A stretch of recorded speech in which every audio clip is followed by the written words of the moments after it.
Well, thank you for joining us this morning. Last night, Indianapolis was revisited by the scourge of gun violence that has killed far too many in our community and in our country. Although we will learn more about this case in the coming days and in the coming weeks, no piece of information will restore the lives that were taken or the peace that was shattered. Nothing we learn can heal the wounds of those who escaped with their lives, but who will now bear the scars and endure the memories of this horrific crime. What we are left with this morning is grief. Grief for the families of those killed, grief for the employees who have lost their coworkers, and grief for the many Americans struggling to understand how tragedies like this continue to occur again and again. They joined the Indianapolis community in trying to understand this senseless violence. And it seems to me that beyond the need of comfort for the grieving, we must guard against resignation or even despair. The assumption that this is simply how it must be, and that we might as well get used to it.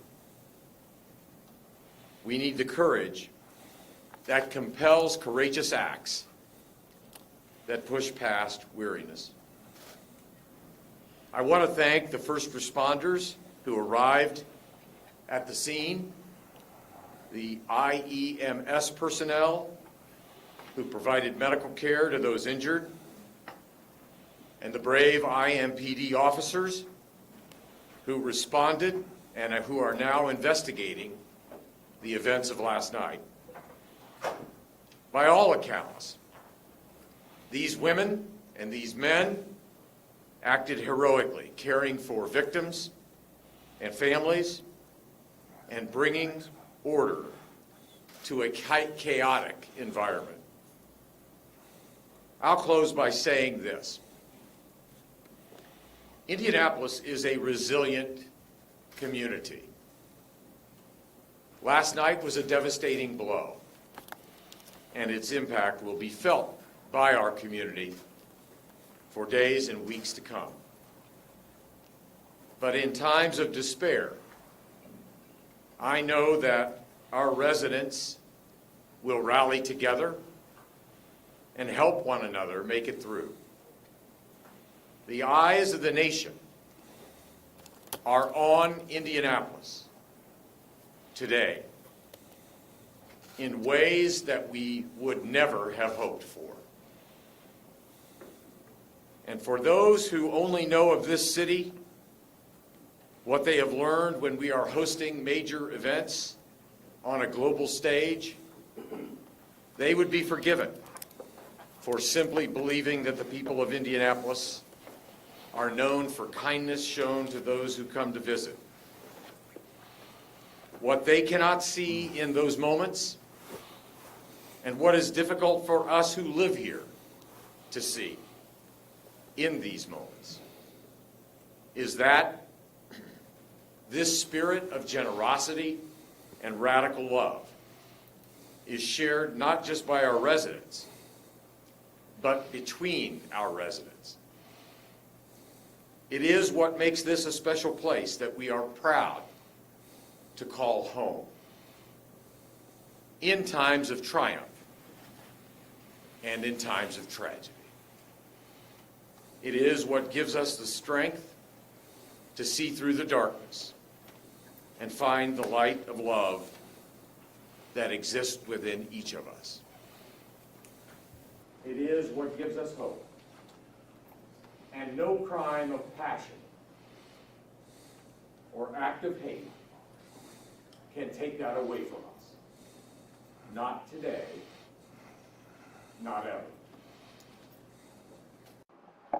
I'll turn it over now to the Chief of the Indianapolis Metropolitan Police Department, Chief Randall Taylor.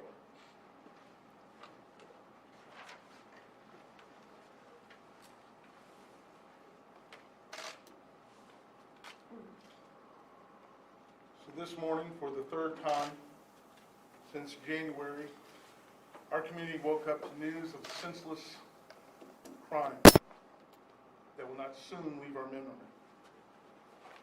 This is unacceptable for Indianapolis. Our IMPD officers went towards danger, as they typically do, and when they arrived on the scene, they found something that really no one should see. We've all been shaken by this heinous act. I will tell you, the one thing that drew me to Indianapolis when I first came here in '93 was for such a big city to have such a small town feel and heart. I've been on the scene since early this morning, providing care and comfort and support to the families of the victims. My heart is broken over the lives that we lost.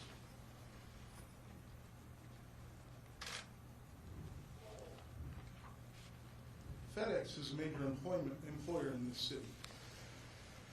If you ask around, there's numerous people, myself included, that have family and friends that work for this great company, and they've built bonds, whether they've worked there for a short time or a long time. I can only imagine what the victims, the surviving victims, and their coworkers are going through. We're truly with them. The crime scene remains active.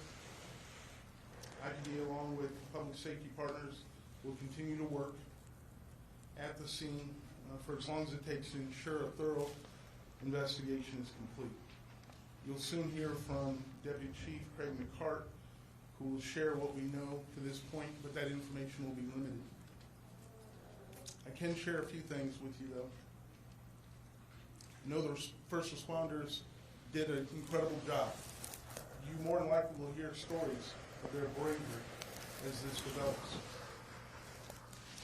I know it's going to take time for us to learn more about what happened last night, and I don't honestly know that we'll ever really know all the ins and outs to why this occurred, but we'll certainly do our best.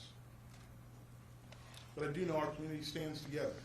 That was evident through services that were rendered by companies here like Indigo, Holiday Inn, and also with our law enforcement partners. I'd like to thank personally Superintendent Doug Carter and State Police for their help, and also our other federal partners who are always by our side. Now I'll introduce one of those partners, FBI Special Agent in charge, Paul Keenan.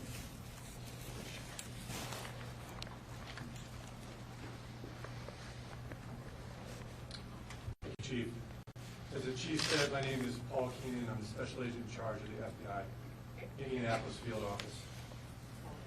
First and foremost, I offer my sincere condolences on behalf of the FBI to the family and loved ones of the victims of the senseless violence that took place last night.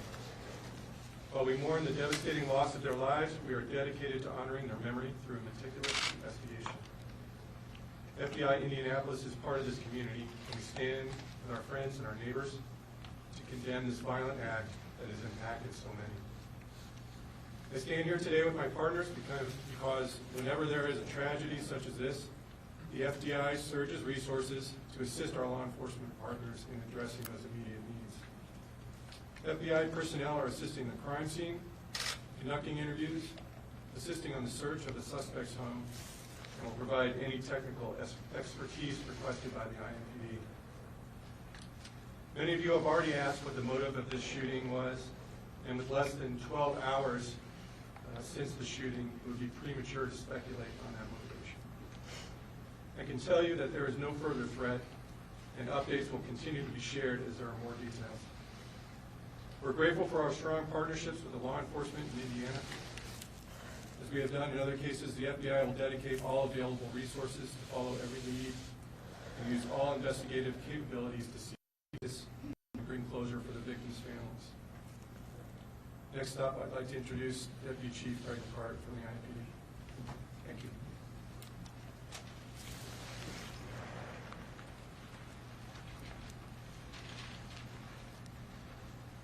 Good morning. First of all, I'd just like to reiterate some of what's already been said. Recognize this.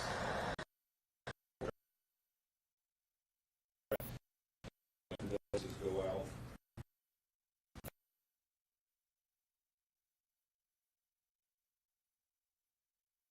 All those who were affected by this violence, and we know that that's far-reaching. That this violence is far-reaching, and so we keep all of them in our thoughts as we move forward. So I will quickly go through how this investigation has progressed, and again, bear with me. There's going to be a lot that I am not able, a lot of questions that you may have after I'm done that I may not be able to answer. We're still working on those answers. This investigation is very much still in its infancy, but I will answer what I can after we're done. So late last night, officers received a run of shots fired to the FedEx facility. When officers arrived, they found a very chaotic and active crime scene. They found several victims injured and several victims deceased, as well as the suspect who was deceased as well of an apparent self-inflicted gunshot wound. Detectives were summoned to the scene. We began interviews with the many witnesses that were on scene. Crime Lab responded, and we began to process that crime scene, and that continues now, and we're still several hours from being able to complete that at this time, so there's still a lot of work to do out there. Our victim assistance and chaplain's office also responded to the scene to assist with witnesses, victim families, and Indigo was at the scene to help us transport employees, witnesses, and families to the family reunification site, which was a nearby hotel. And so we continue to work with those employees and families as we work through identification and speaking with those families.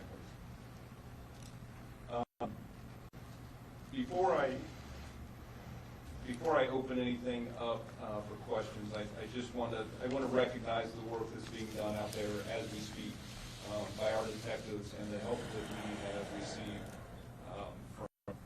from other law enforcement agencies. I'd like to also give a thank you to the state police. They were a huge help last night as their detectives worked right alongside with ours. They allowed us to use this facility not only for this event, but for interviews last night. Indigo, as I've already said, our federal partners who have been right beside us throughout this investigation as well. We will now work alongside the coroner's office as we work through victim identification, and so again, just a big thank you to all those folks, the victim assistance unit, the chaplain's office. We couldn't have done this without the help that we've received today, and our Crime Lab. Questions now. I'll open it up for those questions, and again, I will try to answer. If I just ask, I know you can't give much information at this point, but what can you tell us about the suspect? No, I can really tell you very little, and the reason is we are still working to identify everybody that is still on scene there. So we are not able to make positive identification of the suspect. So there's really not much that we can say about him until we have made positive identification. And just one quick follow-up: were any of the eyewitnesses that you were able to talk to, did any of them say anything about this suspect? Did they recognize this person?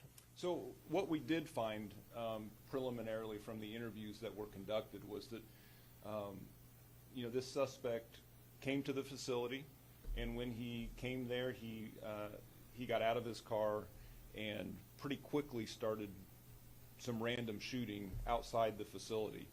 There was no confrontation with anyone that was there. There was no disturbance. There was no argument. He just appeared to randomly start shooting and that began in the parking lot, and then he did go into the building, into the facility for a brief period of time before he took his own life. What connection, if any, at this point does the shooter have to the FedEx facility or any of its employees? We don't know that. Again, that's difficult to determine until we make positive identification. So we're certainly working with the FedEx organization in trying to establish all those connections, but we just can't do that yet.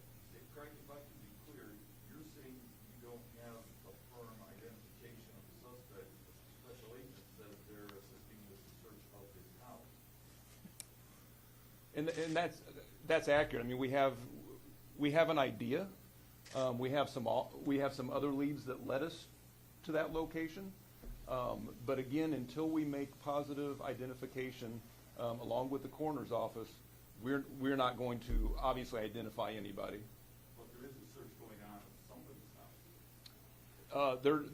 There's all kinds of things going on in the investigation, but yes, that is one of them.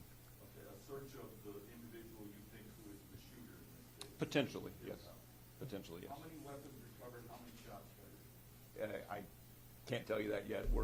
Again, the crime lab is still out there collecting all that evidence, and we can't determine those things until they've completed. Did your witnesses tell you that perhaps at FedEx or the security personnel or off-duty law enforcement personnel at the site yesterday had any indication that perhaps this trouble was going to occur or somebody was going to come back with a gun?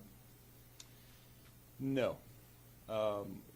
We're still working with FedEx security for anything that might indicate this was open, but right now we don't have those ties. And again, Russ is still very early, still in the infancy, so we're still doing those interviews. We're still working closely with FedEx to find those things out. Was the shooting done when police? Understanding is that everything time officers entered, that the situation was over, that the suspect took his life very shortly before officers actually entered the facility.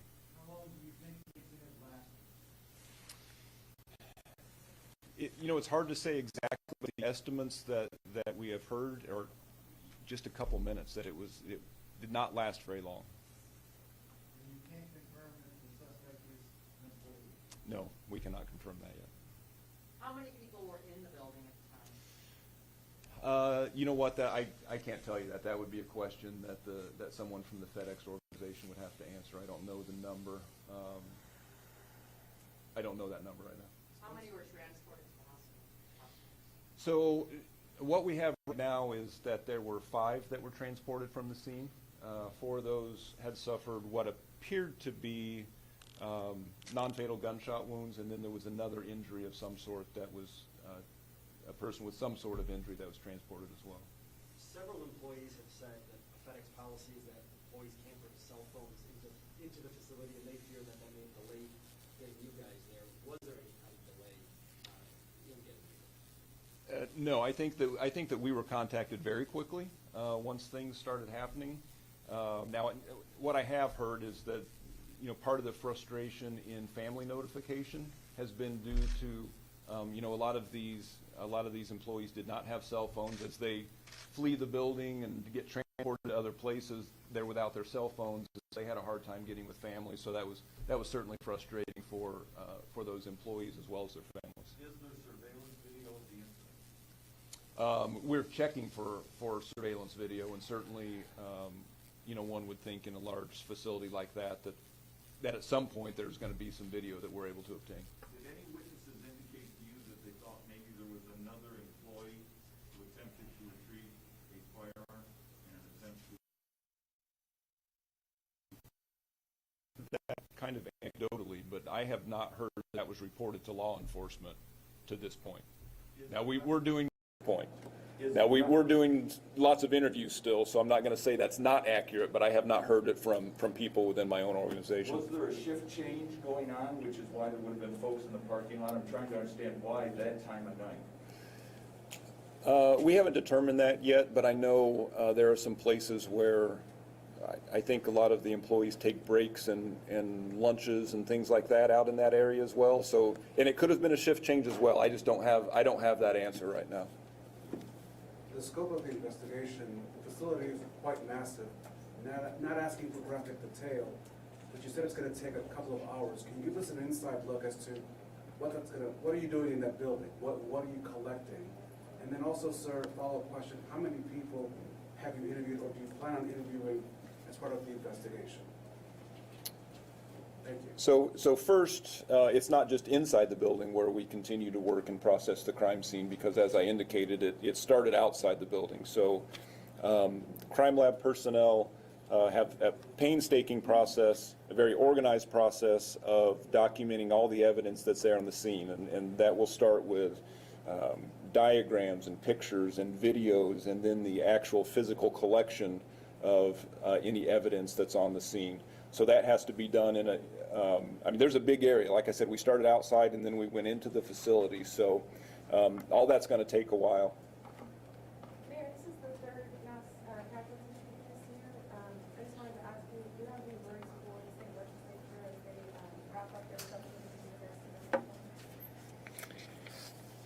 Well, in response to the question, I would point to the fact that just last week I signed on to a letter from over 150 mayors around the country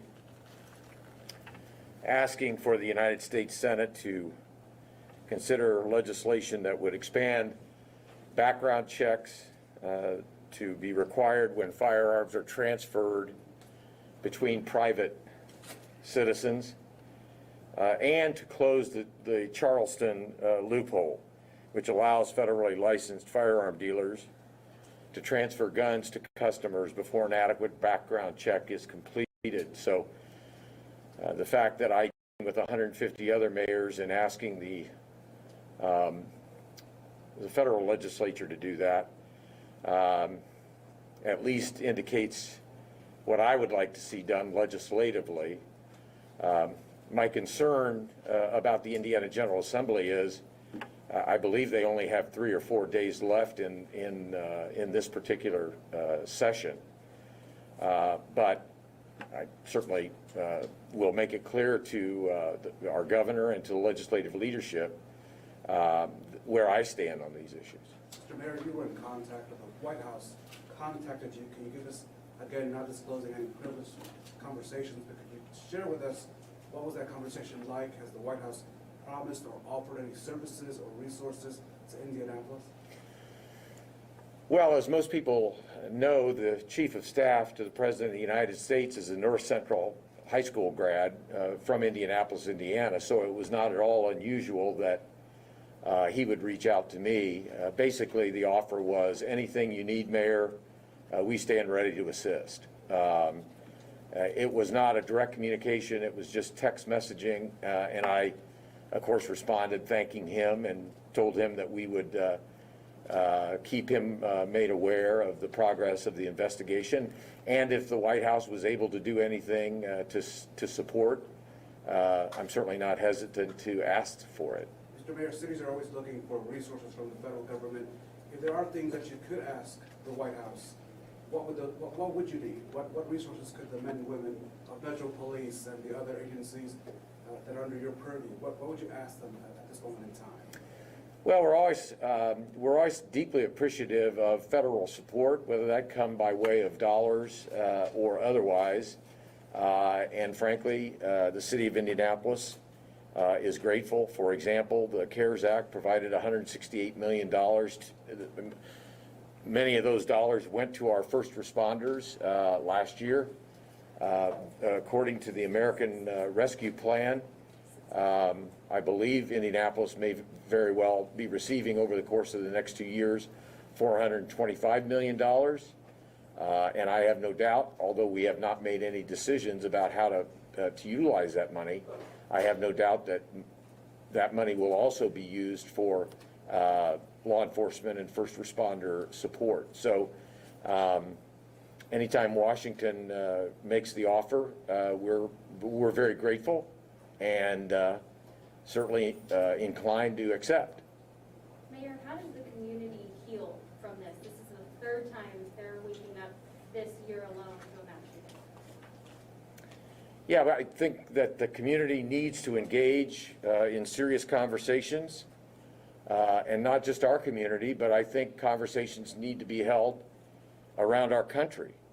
And those conversations should be driven by the extraordinary proliferation of guns and cycles of violence that in 147 instances already this year have plagued communities around our country. And unfortunately for the city of Indianapolis, this is the third mass killing that we have experienced. So the process of healing will take time, but I think healing does depend on meaningful conversations between people about how we stop this cycle of violence that's driven by readily accessible guns. And I certainly intend to lead in that regard. We've been told that the suspect was allegedly shot and killed himself. So what weapon was found with him, and is that the only weapon you believe was used in this shooting? So we know that there was, or we believe that there was a rifle involved. We don't have the specifics on the weapon yet, as again, we're still processing that and all that hasn't been collected yet. But we do believe right now that that he had a rifle. Can you talk a little about the process for identifying families that's still going on right now and communicating with families? Is this typical procedure, you know, setting up a hotel, and how long might we expect that procedure to take? So I guess I hesitate to say typical because thankfully we don't do this very often, and I'm sorry that we had to do it today.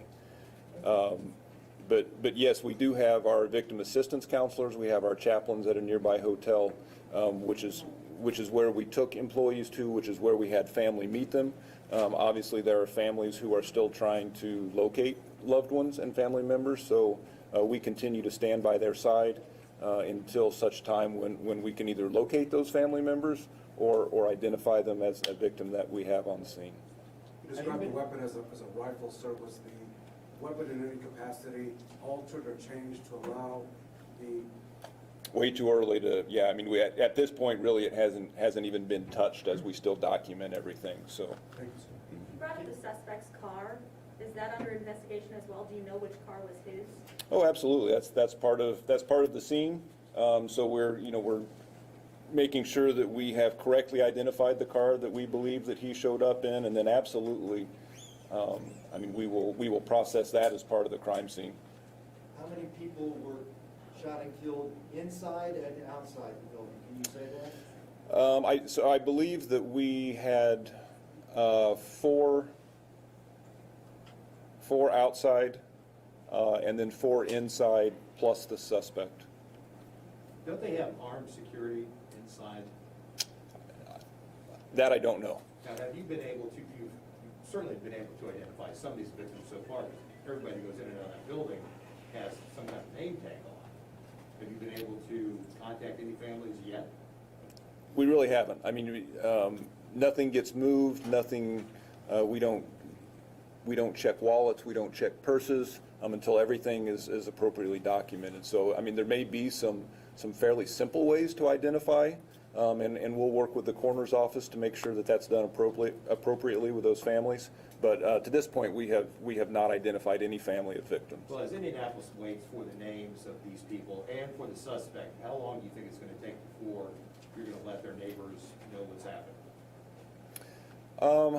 You know, that might be a better question for the coroner's office because they make that official identification. But I would think hopefully in the next 24 hours that maybe we can do that. Have those victims been removed from the site? I don't believe so. When we came in here, they were still a couple hours away. So, Alvin, you want to address that? Sir, before you leave the podium, what was happening at that time? Were people sorting packages? I mean, can you give us an idea? I mean, I think I know what happens at FedEx, but what was doing? Again, that's a question that I'm probably not qualified to answer. That would be best served to ask the FedEx folks. They have some different facilities. Different things happen at different facilities, and I don't specifically know what the folks inside here were responsible for. So thank you. How many people were injured and how many hospitals did you use last night? So like I said, I believe we had 5 that were injured, and I can't say with certainty how many different hospitals that they went to. I know I believe we had at least 3, but I'm not certain of that. And I'll let Alfie Ballou, McGinty, I will let her address the victim identification issues, and if you have any questions for her.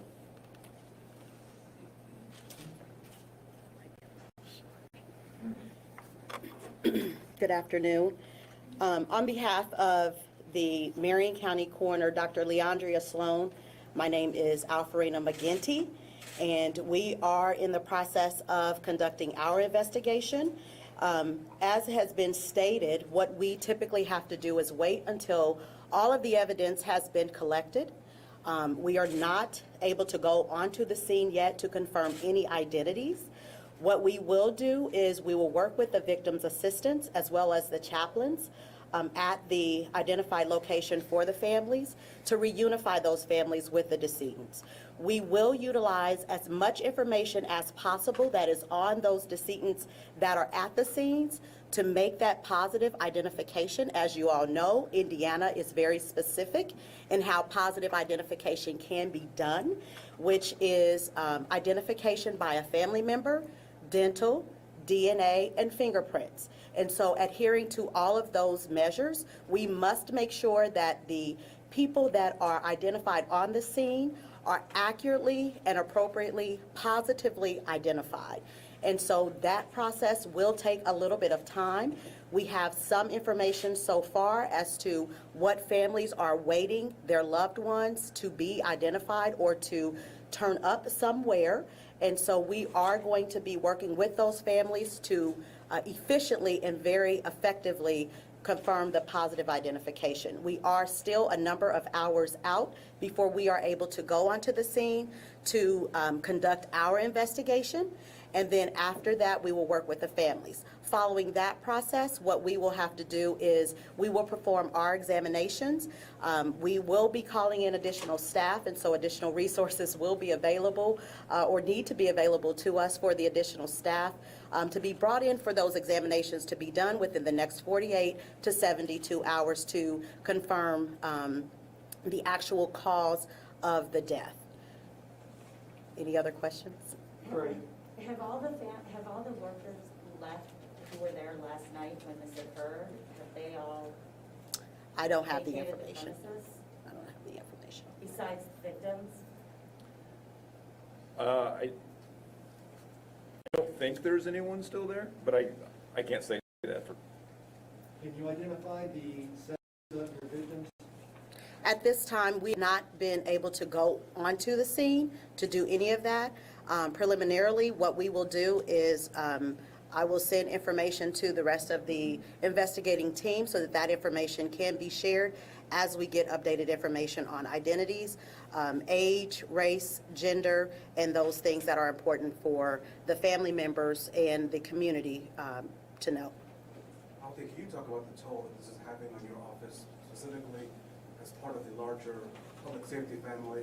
You've seen a lot of death this year at the hands of mass shootings. Can you just put that in perspective? Because how do you do it? It is a very difficult job. I've been with the coroner's office for 23 years. I've not seen this capacity in terms of the numbers of mass fatality shootings in a short period of time. It is very disturbing for our entire community. The staff is definitely suffering and is going to need long-term counseling with regard to these types of deaths. It actually has, we've had to pull in all of our 30 staff to conduct these death investigations and to work with the families, because we do still have follow-up information and things that have to be done and shared with the families. It is very time consuming, so it definitely takes a toll on our staff. And again, we are asking for additional resources so that we will have the capacity to handle these types of death investigations, unfortunately. More specifically, ma'am, you deal with death almost every day. How is this any different when you're seeing this scope? Can you just explain the difference? Sure. I don't do your job. Right.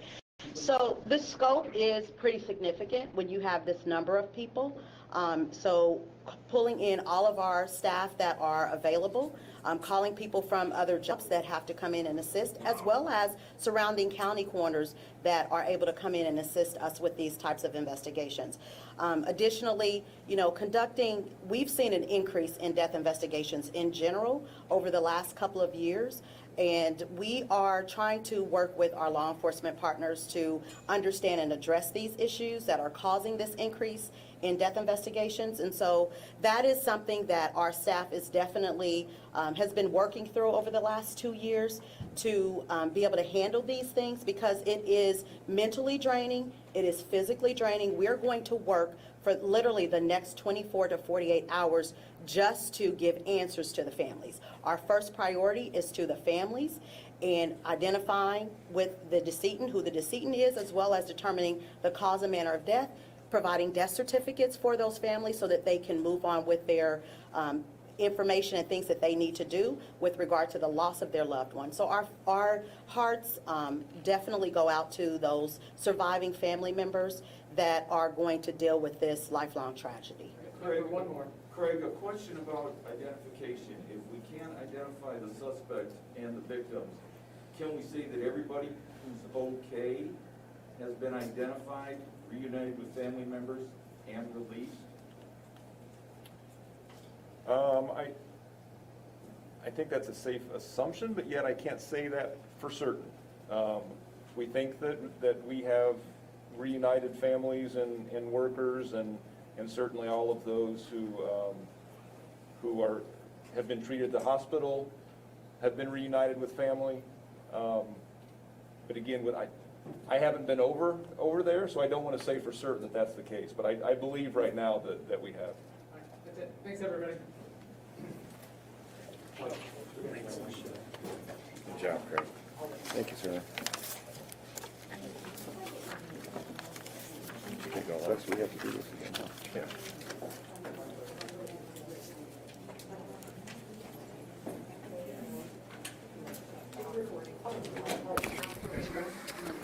A-L-F-A-R-E-N-A, last name McGinty,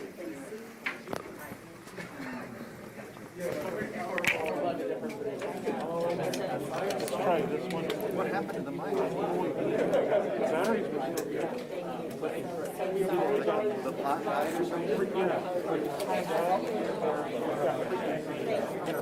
Somebody else. No, I still don't have that one, Rich.